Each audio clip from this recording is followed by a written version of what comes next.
네, 소개받은 박영준입니다. 다시 인사드리겠습니다. 스마트 건설에 대해서는 아마 많이 들어보셨을 겁니다. 많이 들어보셨고, 사실 앞서 이제 국토안전관리위원회에서 관련된 기술을 많이 소개를 하셨는데, 대부분 정부에서 지원하는 사업은 중소기업을 대상으로 하고 있습니다. 저희 같이 이제 현대건설 같은 대기업은 자체적으로 준비를 해야 되기 때문에 작년 이맘때 저희가 스마트 건설만 전담으로 하는 조직을 만들었습니다. 그래서 연구를 하고 있고, 지금 여기 이제 제목은 연구라고 되어 있는데, 사실 사업 부서에서 쓰고 있는 내용들하고 저희가 연구하고 있는 내용들은 조금 차이가 있을 수 있습니다. 차이라고 하는 것은 저희가 개발하고 있는 내용이 조금 더 앞서갈 수가 있고, 규모 면에서는 스마트 기술을 가지고 있는 회사들, 그러니까 좀 대부분 좀 벤처 회사들이 많습니다. 그런 회사들이 감당하기 힘든 부분, 로봇이나 데이터 이런 관련된 산업 연구들을 저희가 좀 집중적으로 하고 있는데, 그 관련해서 잠시 이제 소개해드리고, 사실 여기 오신 분들 같은 경우에는 아마 내용에 대해서는 어느 정도 다 아실 겁니다. 그런데 이 스마트 건설이 가야 할 방향 중에서 우리가 이 업계에서 참 해결하지 못하는 문제들에 대해서 조금 공유를 하는 시간, 그런 시간을 갖도록 하겠습니다. 그리고 제가 1시간 잡혀 있는데, 사실 요거 뭐 강의를 하자면 4시간짜리 될 수도 있고 8시간도 될 수도 있고 하는데, 제가 최대한 40분 내에 한번 맞춰보도록 하겠습니다. 다음, 제가 맡고 있는, 제가 이제 현대건설 기술연구원에 보면 3개 실이 있고, 그게 스마트 건설 연구 실장을 맡고 있는데, 저희 실에는 크게 3개 파트가 있습니다. 그 중에 2개 파트가 스마트 건설에 관계된 거고, 나머지 1개 파트는 스마트 시티에 대한 내용입니다. 그래서 지금 스마트 시티는 별도로 저희가 사업을 진행하고 있고, 스마트 건설은 크게 2가지입니다. 하나는 건설 현장에서의 생산성 향상, 안전성 제고를 위해서, 첫 번째는 건설 자동화, 현장을 타겟으로 합니다. 요 팀이 있고, 2번째 팀은 우리 건설이 더 이상 경험에 의해서 하면은 안 된다. 그래서 현장뿐만 아니라 전사적으로, 또한 협력사들, 또 정부 부처부터 모든 것들에 대한 DNA를 바꿔야 된다. 그래서 디지털 혁신팀, 요 2가지 팀이 저희가 구성이 돼서 진행되고 있습니다. 다음, 스마트 건설이 필요한 이유에 대해서 잠시 말씀드리면, 좌측에 보시는 미래의 속도라는 책에 보면 이런 내용들이 나와 있습니다.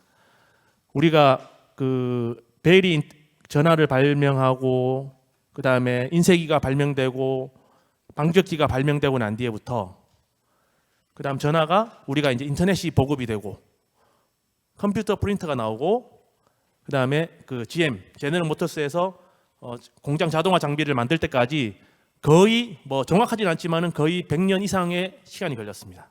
그런데 인터넷에서부터 아이폰이 나오기까지, 컴퓨터 프린터에서 지금 주목하고 있는 3D 프린팅이 나오기까지, 그 다음 공장 자동화에서 로봇이 나오기까지는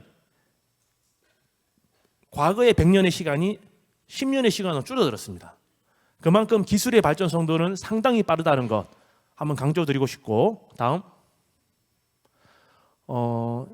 좌측 하단에부터 라디오에서부터 텔레비전, 아이팟, 트위터가 오기까지 지구상에 있는 5천만의 유저가 이 기술을 수용하는 데 걸리는 시간들 저희가 체크해 봤더니, 좌하단의 인쇄 기술에서부터 우측 상단의 뭐 3D 영화까지 이 기술의 속도는 엄청 빨라지고 있습니다. 그래서 앞으로 여기 계시는 분들 생각에 뭐 다 공감하시겠지만은, 야, 스마트 건설 기술 나 때는 아니야, 나는 먹고 살아도 지장 없겠지 라고 생각하시면 제가 감히 단언컨대 빨리 집에 가실 수가 있습니다.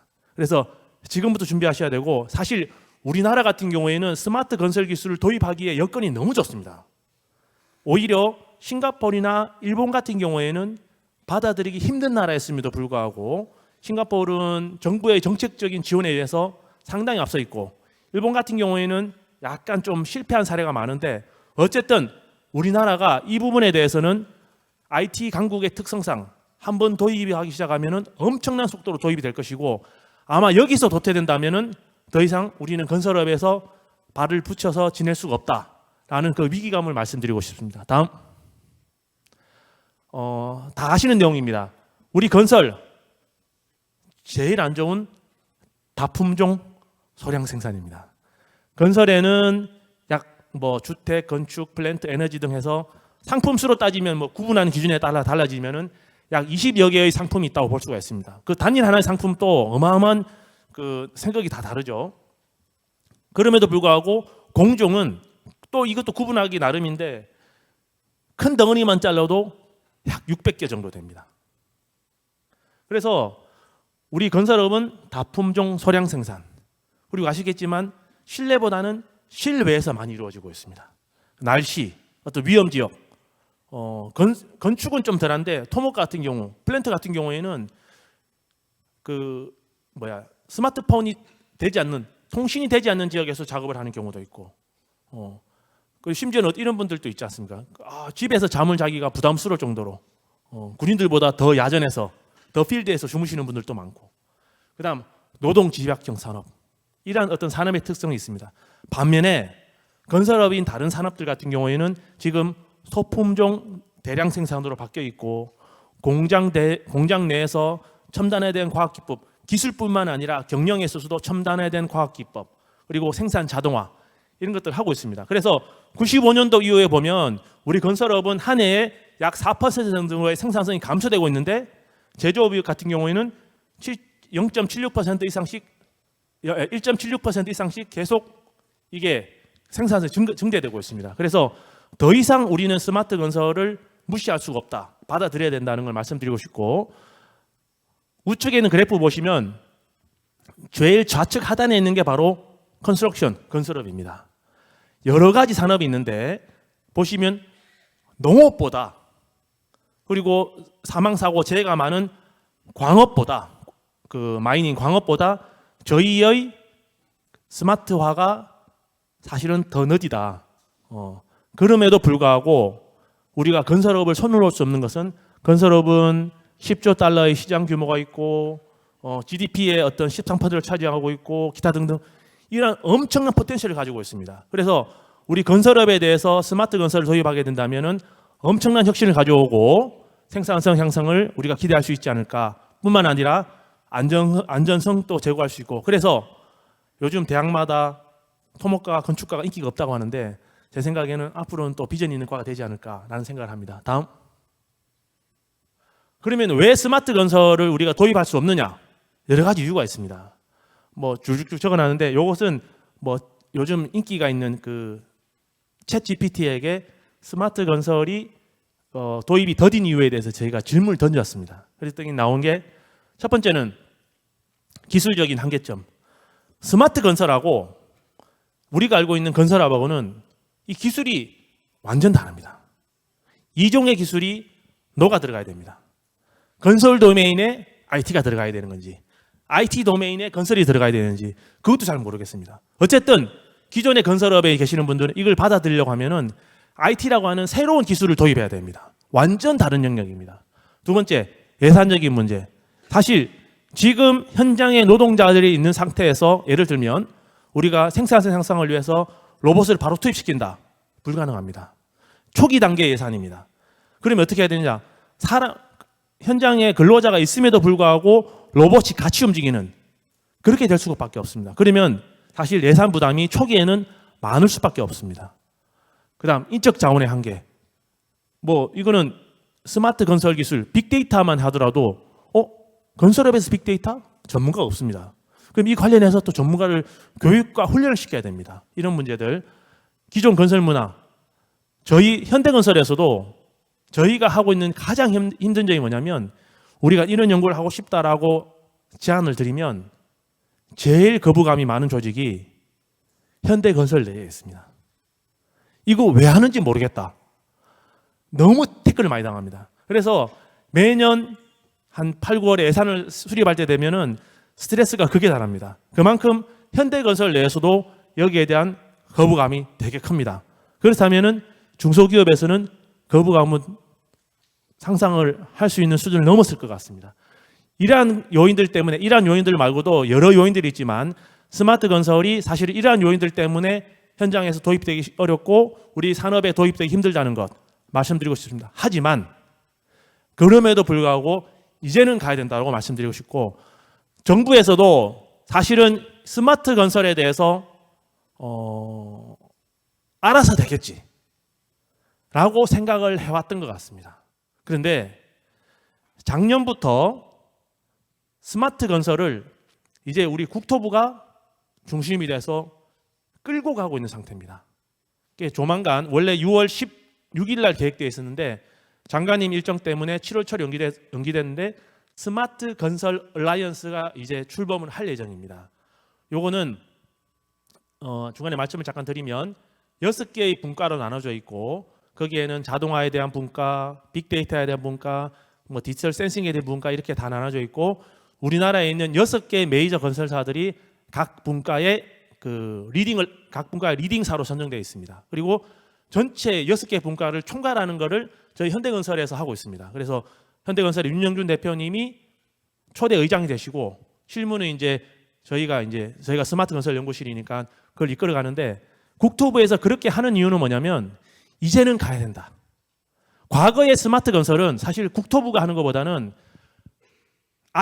좀 안타까운 이야기였지만 과기부 같은 회사에서 과기부 같은 정부 부처에서 IT 기술을 이용할 수 있는 어떤 이벤트적인 연구 주제로 많이 썼습니다. 그래서 현업에서는 실제 건설업에서는 잘 수용이 안 됐습니다. 그런데 아시겠지만 저희가 이제 회사가 왕숙의 지금 LH 사업 뭐 아시겠지만 그 1조 사업이죠. 지원하고 있는데 그 평가 기준에 보시면은 100점 만점에 15점 내지는 20점이 스마트 건설입니다. 앞으로는 정부에서 발주되는 사업들의 적어도 15에서 20% 정도는 스마트 건설을 어떻게 도입했냐 안 했냐가 중요한 어떤 판단의 기준이 될 것 같다. 이걸 말씀드리고 싶고, 그만큼 정부에서도 이제 강력하게 끌고 간다고, 과거의 과기부 수준이 아니고 국토부에서 주도를 끌고 간다는 걸 말씀드리고 싶고, 이런 문제들 때문에 더 이상 우리 회사에서 이것을 도입하기를 꺼진다. 그것은 이유가 안 된다는 걸 한번 말씀드리고 싶습니다. 다음. 자, 그럼 본격적으로 말씀드리면, 그러면 스마트 건설이 뭔가?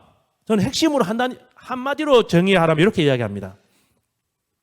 건설업, 과거의 경험에 의해서, 우리가 경험에 의한 전문성에 의해서 유지되고 계승되던 산업이 이제는 경험이 아니고 데이터에 의해서 움직이는 산업으로 바뀐다.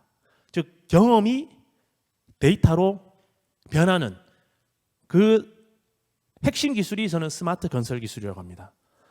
근데 사람들은 보시는 뭐 드론을 쓰고 IoT 센서를 쓰고 아까 말씀드린 뭐 국토안전관리원에 했던 CCTV, 뭐 스팟이라는 로봇, 기타 등등 이런 장비를 쓰는데 사실 이 장비를 쓰는 게 스마트 건설은 아닙니다. 이 장비들은 스마트 건설을 하기 위한 말하자면 수단일 뿐입니다. 목적은 뭐냐면 이것을 가지고 데이터를 취득하고 데이터를 저장하고 데이터를 강화하고 데이터를 활용하는 것, 데이터 기반으로 건설업이 유지되는 것, 이게 바로 스마트 건설이라고 말씀드리고 싶고, 그걸 우리는 뭐냐면 데이터 기반으로 했다고 해서 디지털 전환, 디지털 트랜스포메이션이라고 이야기를 합니다. 근데 이게 우리가 생각했던 기존의 그 디지털하고 좀 이제 구분해서 말씀드리면, 우리가 사무실에서 컴퓨터를 쓰고 있는 것, 이거는 엄밀히 말하면 디지털 트랜스포메이션이 아닙니다. 그것은 디지타이제이션입니다.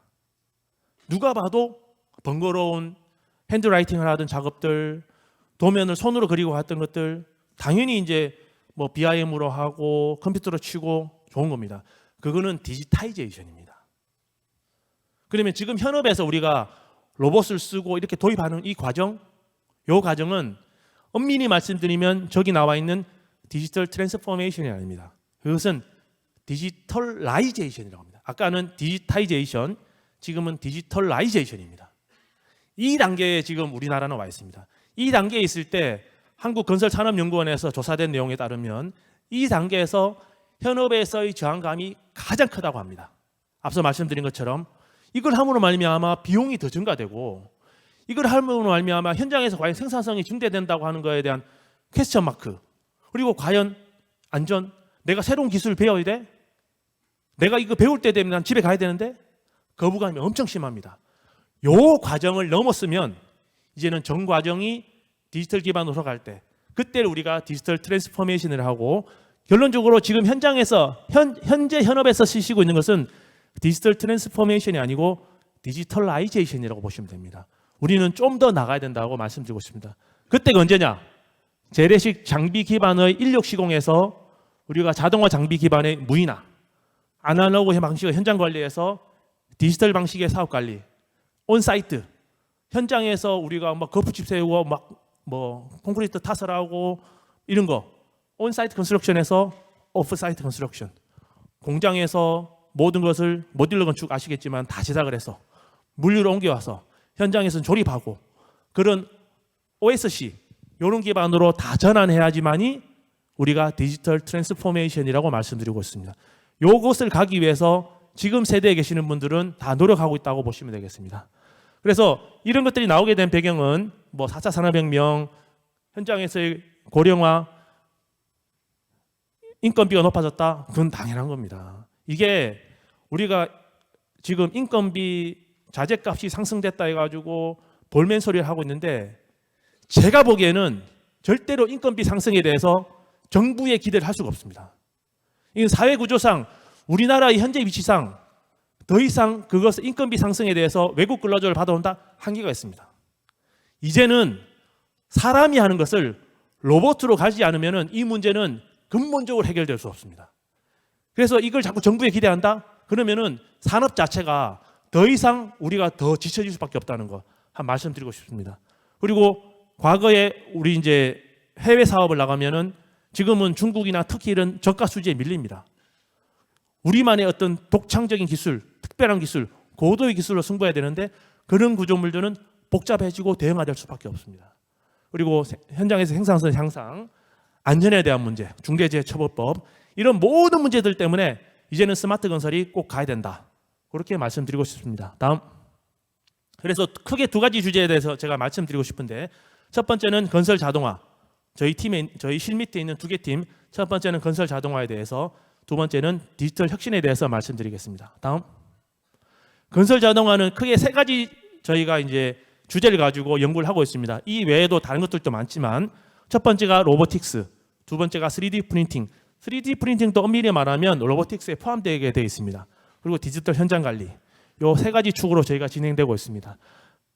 크게 이제 저희가 내용을 하나하나 이야기하면 다 잊어버리시기 때문에 큰 틀부터 먼저 소개해드리고 진행을 하면, 로보틱스에는 크게 세 가지로 나가고 있습니다. 첫 번째는 저희 현대 건설만의 특징일 수도 있는데, 저희 현대건설이 현대자동차 그룹에 소속돼 있고, 현대자동차 그룹이 보스턴 다이나믹스와 같은 로봇 회사를 인수를 했습니다. 그리고 저희 그룹 내에는 로보틱스 랩도 있고, 로봇들 생산하는 현대 위아, 현대 로템 이런 회사들도 있습니다. 그렇다 보니까 어떻게 보면은 메이저 6개사들 중에서 타 건설사는 할 수 없는 로봇을 저희가 건드릴 수 있는 이유가 여건이 상당히 좋습니다.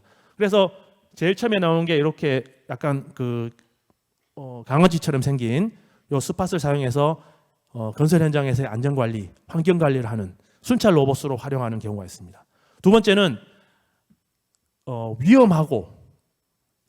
위험할수록 생산성이 높을수록 우리가 로봇을 먼저 개발하자. 로봇 개발의 우선순위입니다. 생산성이 높아야 되고 위험한 작업, 그것을 대체할 수 있는 로봇, 커튼홀을 설치하는 그런 로봇들 저희가 개발하고 있는데, 그런 시공 로봇.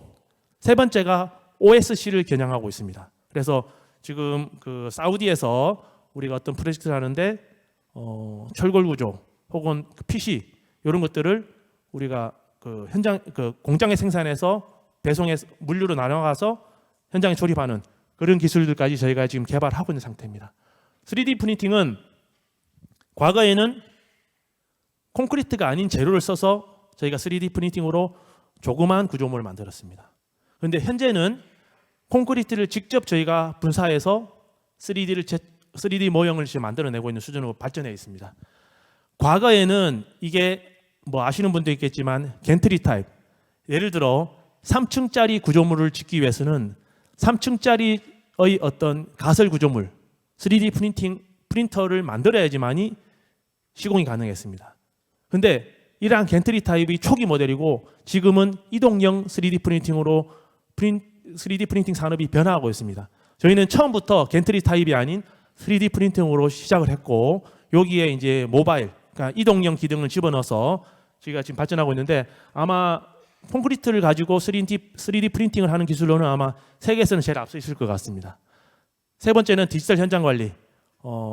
현장에서의 데이터를 수집해서 그걸 가지고 수집은 이제 드론이나 레이저 스캐너 같은 걸 저희 활용해서 수집을 합니다. 그것을 데이터 기반으로 위치 기반으로 해서 다 수집을 한 상태에서 사무실에서 그것을 현장에 있는 상황을 그대로 모니터링할 수 있는 즉 디지털 트윈을 위한 그런 어떤 기술로 저희가 발전시키고 있는 상태입니다. 다음 로보틱스에 대해서 말씀드리면 우측에 있는 게 지금 실내 로봇이 돌아다니고 있는 상태가 되겠습니다. 이 영상을 보시면 아시겠지만은 이 로봇들 현재는 이 로봇이 KT 광화문 사옥 지금 리모델링 하고 있는데 거기에서 로봇이 이렇게 돌아다니지만은 실제로 로봇 제어는 KT 광화문 사옥에서 하지 않습니다. 그 개동에 있는 저희 현대건설 사무실에서 직접 그 스팟을 저희가 이제 활용하고 있고 요 스팟이라는 로봇은 궁극적으로는 원격 관리도 아니고 자동으로 자기가 자율 이동을 하면서 데이터를 수집하는 그 상태로 저희가 발전시키려고 하고 있습니다. 다음 앞으로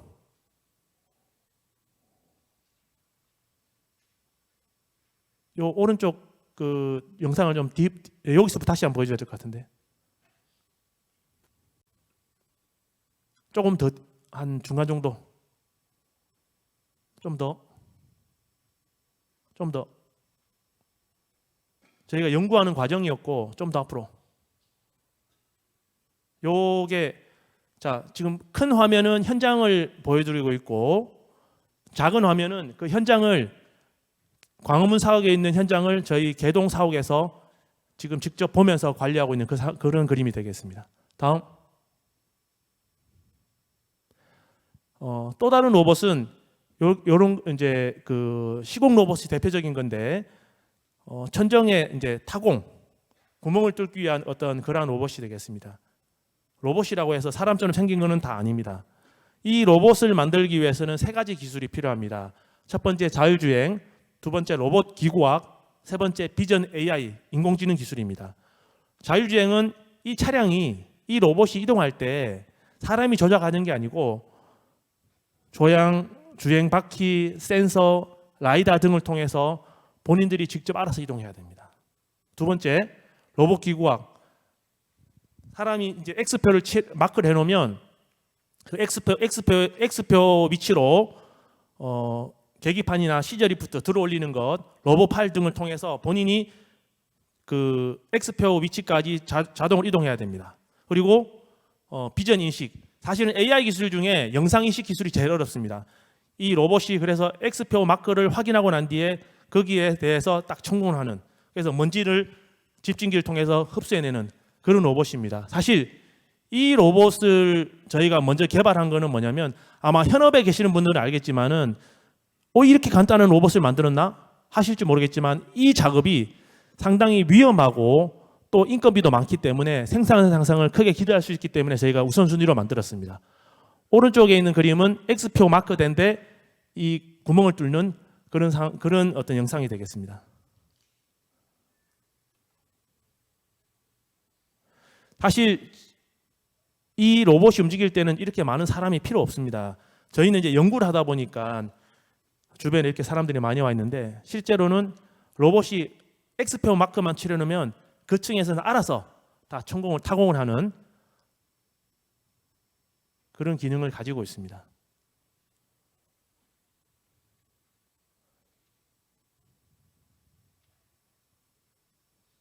다음. 이 외에도 저희가 그 천장 타일 시공, 외벽 시공, 먹줄, 운반, 용접, 청소 이런 로봇들을 지금 개발하려고 계획을 세우고 있습니다. 근데 이 로봇을 가지고 저희가 그 기술을 개발하는데 가장 큰 애로사항이 뭐냐면 사실 로봇 한 대 개발하는 비용이 되게 큽니다. 그 비용을 저희 대기업도 혼자 감당해내기 힘듭니다. 그리고 개발한다 하더라도 그 수요가 그렇게 크지 않습니다. 초기 시장에서는. 그래서 아시는 분은 아시겠지만은 저희가 고민하다가 업계에서 적과의 동침을 했습니다.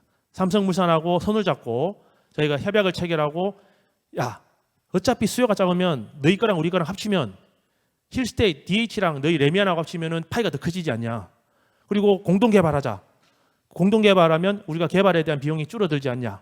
그렇게 해서 삼성물산하고 손을 잡고 저희가 이 로봇을 이제 공동 개발하는 그런 전략을 가지고 있고 이 2개사가 시작을 해서 앞으로 6개사, 30개사 이렇게 점점 확대하려고 합니다.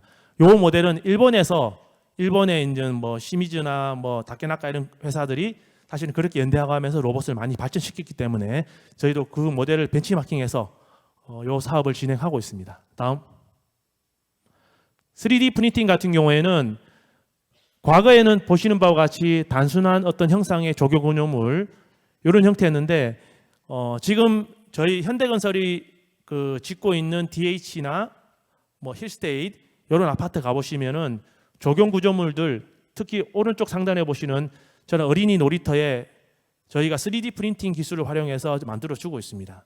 최초의 저것들은 이제 보시는 바와 같이 왼쪽에 있는 그림과는 다릅니다. 비정형적입니다. 그래서 아름다운 형상을 만들 수도 있고 그렇게 시행을 했는데 점차는 저희가 이제 발전시켜 가지고 처음에는 콘크리트로 만들 수는 없었습니다. 그래서 거푸집 위주로 저희가 생산하게 됐고 지금은 저희가 콘크리트 자체를 가지고 분사시켜서 우하단에 있는 저러한 어떤 모양을 만들어내고 있습니다. 다음. 그래서 이 3D 프린팅을 저희가 콘크리트 직접 하다 보니까 스틸 거푸집, 철로 만들어진 거푸집 대비 제작 기간 또 절반으로 줄일 수 있었고 시공비도 약 60% 정도 절감할 수 있는 그런 효과를 정량적으로 저희가 파악해냈습니다. 그래서 제작 과정 보시면 알겠지만 처음에는 이런 과정을 겪다가 다음 오른쪽 지금은 로봇이 직접 3D 프린터 자체가 이런 여러 가지 형상을 가지고 직접 분사해 나가면서 만들고 있습니다. 이걸 하기 위해서는 이 3D 프린팅의 어떤 제어 기술이 중요하고 두 번째 3D 프린터에 적합한 재료가 개발돼야 됩니다.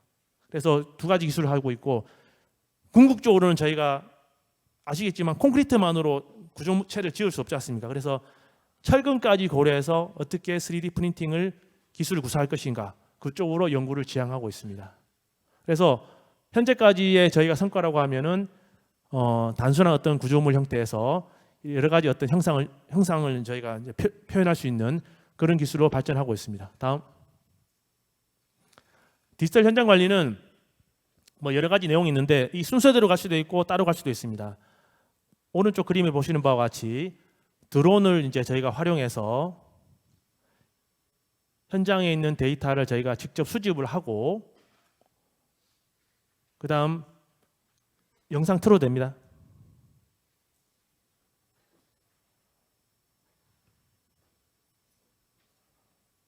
드론이 지정된 경로를 따라서 본인이 비행을 하면서 데이터를 영상 데이터 같은 것들을 다 수집을 합니다.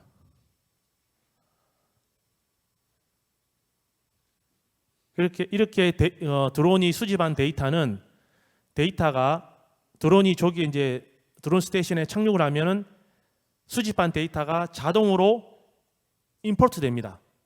자동으로 이제 쉽게 말하면 컴퓨터로 들어오게 되고 그것을 우리가 자동으로 보고서를 생산할 수 있는 사람의 손이 가는 것을 최소화할 수 있는 어떤 그런 작업, 현장 관리를 할 수 있도록 합니다. 만약에 문제가 생겼을 경우 현장에 어떤 산사태가 일어났거나 뭐 토사가 유출됐거나 이런 문제가 발생했을 경우 저희가 그 현장에 대해서는 좌단에 보시는 바와 같이 현장에 있는 사람이 아무리 초급 기술자라도 가서 AR 글래스를 끼고 그 현장을 바라보게 되면 본사에서 고급 기술자들하고 같이 토의하면서 현장의 문제를 바로 해결할 수 있는 그 수준으로 저희가 진화시키고 있습니다. 이게 지금 AR 다자간 영상회의 기술을 저희가 보여드리고 있습니다. 이렇게 디테일한 것들은 직접 사진을 찍기도 하고, 사실 이러한 문제점들을 가지고 있는데 고급 기술자들이 사실 갈 수가 없는 상황입니다. 그래서 현장에는 초급 기술자가 활용되고 본사에서 고급 기술자들이 다 판단하는 그런 내용을 갈 수도 있고, 중장비 늘 아시겠지만은 하루가 끝나면 요즘은 장비 점검이 의무화되어 있습니다. 그래서 사람이 구체적으로 뭐 오케이 이렇게 하는 게 아니고 영상으로 다 돌면은 자동으로 장비 점검을 하고 장비 점검에 대한 결과를 자동으로 보고서를 생산해내는 그런 기술로 저희가 발전시키고 있습니다. 요거는 넘어가겠습니다. 뭐 과거에 그 홀로렌즈를 가지고 오늘에 해야 될 작업에 대해서 가상 시공하는 그런 내용이 되겠습니다. 그다음 저희가 우리나라가 다른 나라와 달리 유독 콘크리트를 많이 씁니다. 그래서 콘크리트의 균열이 가장 문제가 됩니다. 드론을 가지고 콘크리트에 대한 어떤 품질 검사, 즉 균열의 상태를 다 측정을 하고, 그 다음에 그것에 대한 관리 대상을 사람이 아닌 자동으로 생성을 하고, 한번 생성한 거는 지속적으로 관리, 즉 균열에 대한 이력 관리를 하는 이 모든 과정들이 사람의 손이 아니고 디지털 현장 관리 기술을 통해서 저희가 이제 발전시킬 수 있는 그런 것들을 계속 연구하고 있고, 이러한 내용들은 앞에 있는 그 내용하고 이 기술들은 지금 경주에서 보문단지나 다른 이제 앞으로 원전 사업 이런 데서 쓰고 있고 쓸 계획입니다. 그리고 현장에서도 가장 원하는 그런 기술 내용이 되겠습니다. 다음.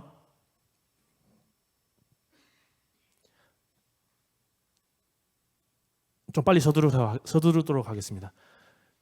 과거에 이제 이 디지털 현장 건설 자동화 기술의 핵심은 뭐냐면 위치 정보입니다. 모든 데이터가 만들어지면 그 데이터에는 위치가 붙어야 됩니다. 그래서 과거에 우리가 쓰고 있던 2차원에서 3차원으로 가야 되는 건 당연한 사실입니다.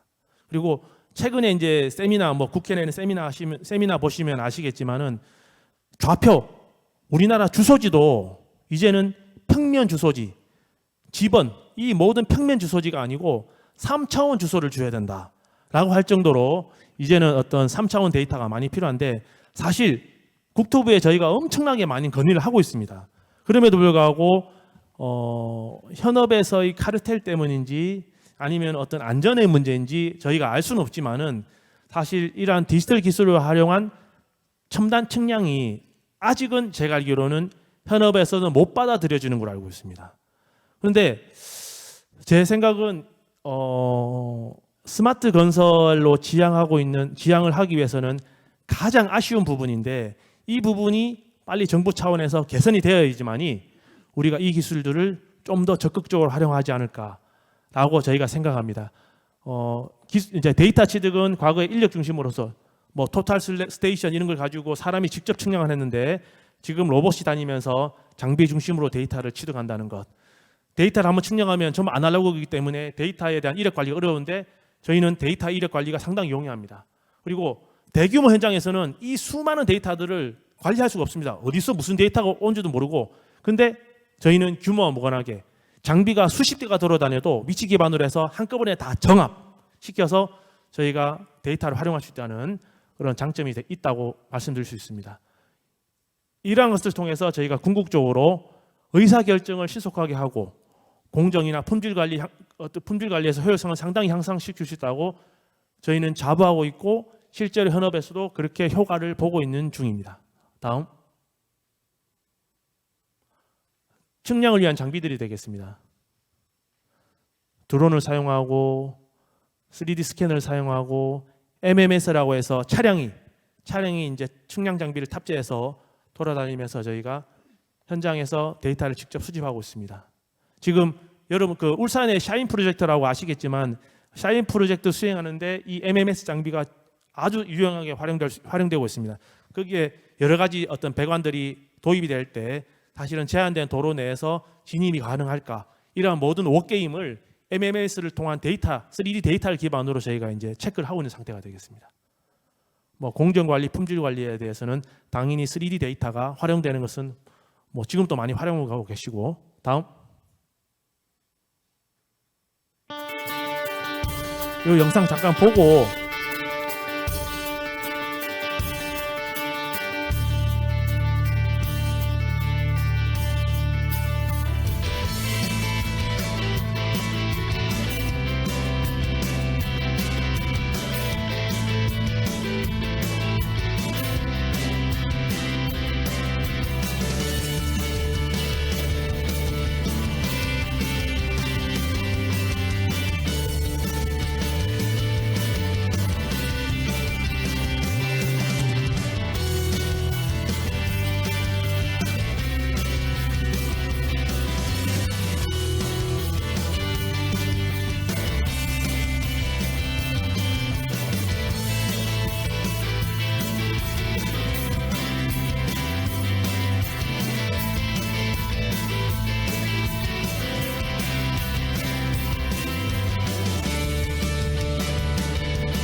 예, 이 건설 자동화에 대한 부분이었고, 두 번째는 이제 디지털 혁신에 대해서 잠깐 말씀드리겠습니다. 다음, 디지털 혁신은 크게 세 가지 주제인데, 첫 번째는 AI 빅데이터, 두 번째는 ICT, 세 번째는 BIM이 되겠습니다. 뭐 BIM은 다 하시는 내용이라서 좀 빨리 끝내도록 하겠습니다. 저희가 AI 빅데이터 같은 경우에는 현재는 안전, 품질, 공정에 집중하고 있습니다. 그리고 중장기적으로는 전사의 빅데이터 기반의 어떤 거버넌스를 구축하려고 노력하고 있고, ICT는 주로 이제 안전 관리에 주로 많이 활용하고 있습니다. BIM은 뭐 과거의 BIM하고는 지금 성격이 다릅니다. 과거에는 BIM은 뭐 어떤 시공이나 뭐 설계를 위한 툴이었다고 생각할 수도 있지만은 지금은 이게 앞서 말씀드린 디지털 트윈, 현장과 가상 세계, 요걸 연결할 수 있는 어떤 대시보드 같은 디지털 트윈과 같은 역할을 수행하고 있습니다. 다음, AI 빅데이터는 안전, 품질, 공정에 대해서는 뒤에 이제 설명을 드릴 거고, 저희가 궁극적으로 이렇게 가서는 안 된다라고 제가 회사에 입사하면서 말씀을 드렸습니다. 뭐냐면 기존의 빅데이터에 대한 안전 연구나 품질에 대한 연구나 공정에 대한 연구는 회사가 가지고 있는 데이터를 기반으로 해서 연구를 수행했고 그에 대한 자료를 줬습니다. 그런데 건설업에서의 데이터는 제출 자체가 선택입니다.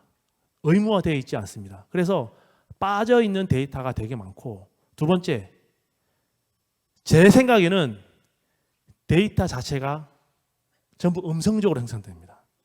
데이터가 양성화돼야 된다 생각합니다.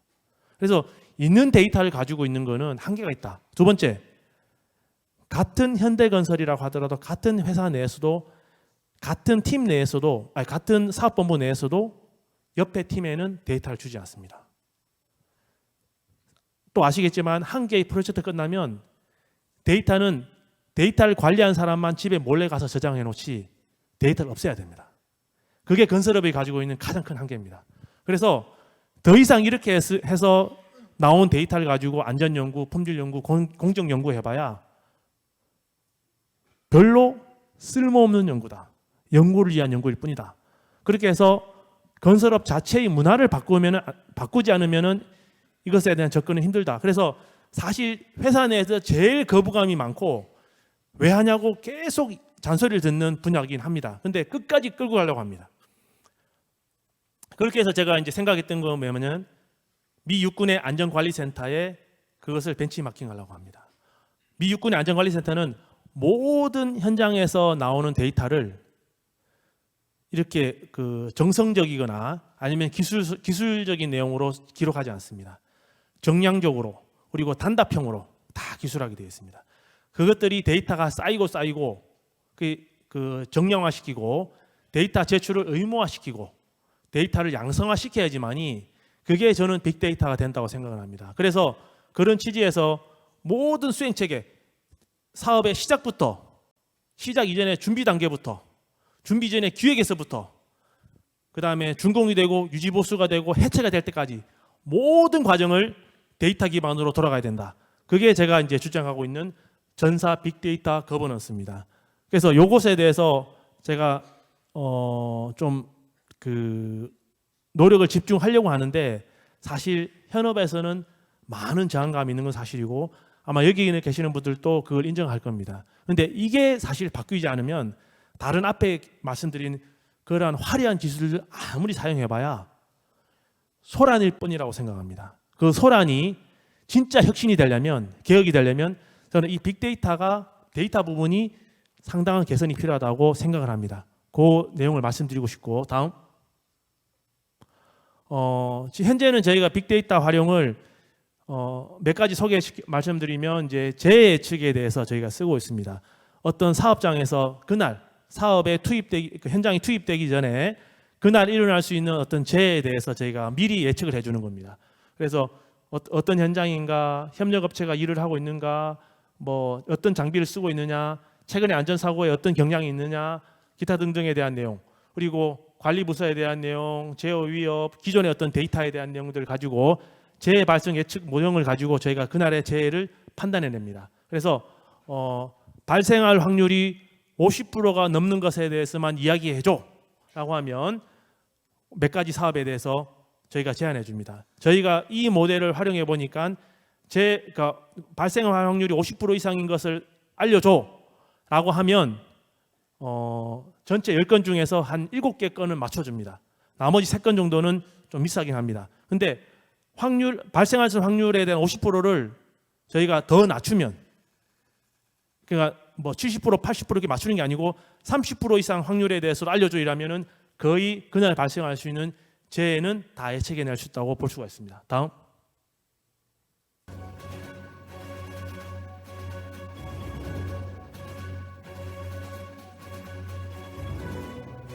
저희가 본사에서는 어떤 데이터를 기반으로 해서 어렵게 이제 모델을 만들지만은 현장에서는 저렇게 어떤 웹이나 모바일로 그날의 어떤 재해 위험들을 다 보내주고 있습니다. 그래서 그날 현장에서는 어떤 부분에 대해서 중점적으로 관리해야 된다. 이런 부분들까지 알려드리고 있습니다. 다음. ICT는 앞서 이제 국토안전 관련해서 많이 말씀하셨지만은 그 비전 CCTV를 가지고 뭐 작업자나 신호수나 중장비들이 어떤 위치에 있고 안전사고 위험이 없는가, 가면 안 되는 레드존에 있는가, 있어야 될 그린존에 있는가, 이런 것들을 식별해내고 문제가 되면은 바로 현장에 있는 감독관, 근로자, 이렇게 아니 본사에 있는 사람들까지 같이 다 보내주는 그런 내용이 되겠습니다. 그리고 불꽃, 소화기 흡연과 같은 어떤 화재에 대한 위험, 이런 것들도 저희가 식별해내는데, 실제로 저희가 이거 말고도 할 게 되게 많습니다. 그런데 저희는 연구 기반이기 때문에 우선적으로 이러한 내용들을 제가 연구하고 있다고, 제한적이나마 연구하고 있다고 말씀드릴 수 있습니다. 다음. 오른쪽 그림이 실제로 CCTV를 가지고 현장을 모니터링하고 있는 상태가 되겠습니다. 그래서 위험 징후가 있다면 저희가 이제 경고를 해주는 그런 시스템을 갖추고 있습니다. 다음. 그 다음에 저희가 가지고 있는 하이오스 시스템이라고 있습니다. 이것은 뭐냐면 현장에 수많은 센서들을 활용합니다. 즉, 뭐 신호수, 가스 센서, 기상, 뭐 타워 크레인, 화재, 침수, 열화상, 이런 것들에 대한 수많은 데이터를 저희가 활용을 해서 현장에서 데이터를 수집합니다. 그 수집된 데이터는 하이오스 서버에 저장이 되고 거기서 분석이 되어서 현장 작업자, 본사 관리자, 안전 담당자에게 야, 이런 문제가 발생할 수 있어, 이런 문제가 발생할 가능성이 커, 이렇게 보내주는 그런 시스템을 갖추고 있습니다. 사실 하이오스는 저희가 이제 개발하고 관리 자체는 현대자동차 그룹 내에 있는 현대오토웹에서 하고 있는데, 이거 자체가 좀 비싸서 현장에서는 좀 거부감이 있는데 수요가 많아지면은 아마 발전적으로 쓸 수 있지 않을까라는 생각을 합니다. 다음. 하이오스 영상이 되겠습니다.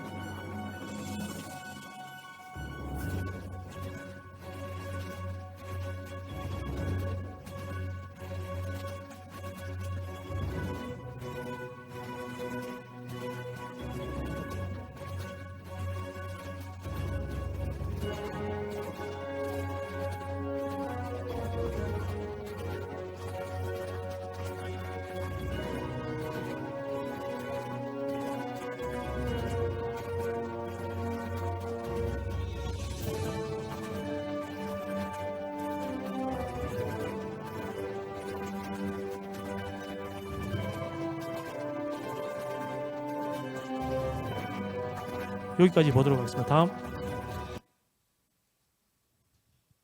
그 다음에 이제 보이지 않는 곳에서는, CCTV 영상 인식이 안 되는 곳에서는 저희가 UWB, 울트라 와이드 밴드, 과거에는 블루투스 기반으로 이제 이런 것들 많이 썼는데 저희가 UW 기반으로 지금 바꾸려고 하고 있습니다. UW 기술은 아시는 분 아시겠지만은 미 군에서 좀 더 정확한 위치 측기 기반으로 어떤 현장을 관리하기 위해서 만드는 기술인데, 저희가 건설에서 이제 한번 사용해 볼까 합니다.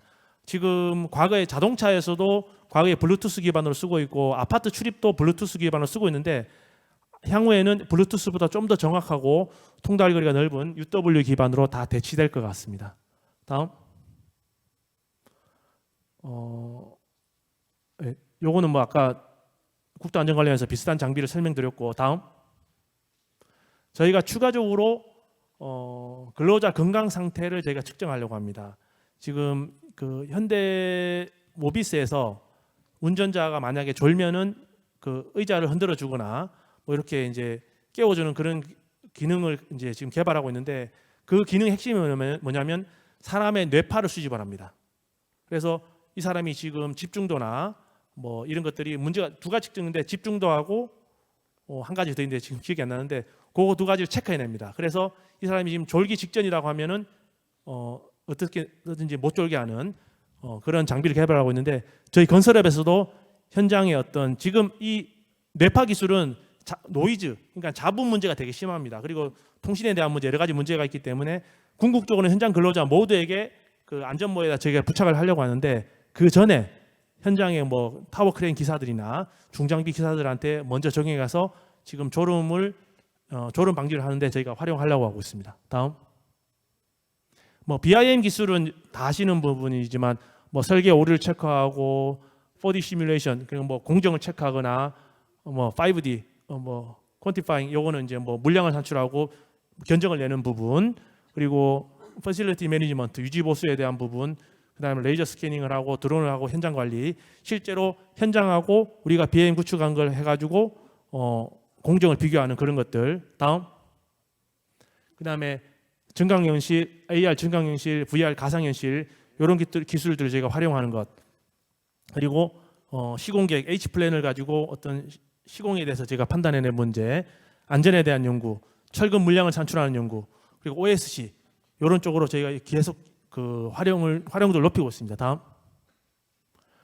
AR, VR 같은 경우에는 지금 현장에서 많이 쓰고 있는데 이것에 대해서는 호응도가 되게 좋습니다. 지금 저희가 김포 파주 구간의 TBM 그 터널 보링 머신에 이런 것들을 써가지고 저희가 이제 시뮬레이션을 하고 있고, 그 다음에 VR도 현장의 작업에 대한 시뮬레이션 제가 진행을 하고 있는 상태입니다. 다음. H플랜은 앞서 말씀드린 것처럼 저희가 가설 구조물에 대해서 먼저 그 BIM으로 저희가 한번 시뮬레이션을 해보는 그런 내용이 되겠고, 그 다음에 저희가 수많은 안전장비를 가지고 현장에서 테스트할 수가 없습니다. 왜냐하면 안전장비를 개발했다고 해서 현장에 가면 현장의 작업을 중단해야 됩니다. 그러면 하루의 소실이 너무 크고, 현장에서 만약에 문제가 발생하면은 건설업은 사실 문제가 발생한 것에 따른 비용이나 문제가 되게 커지기 때문에 저희가 첨단 장비를 어떻게 검증을 할 것인가, 그거를 가상현실로 해보자 해서 저희가 스마트 안전 VR을 저희가 개발하고 있는 상태가 되겠습니다. 다음. 그다음에 철근 물량, 기존에는 도면 위주로 해서 2차원 기반으로 철근 물량을 산출했습니다. 그런데 저희가 3차원 기반으로 철근 물량을 산출합니다. 하필 왜 철근 물량인가? 현장에 계시는 분 다 아시겠지만은 저희도 구매 사업에서 중점 주고 관리하고 있는 사업이 몇 개가 있습니다.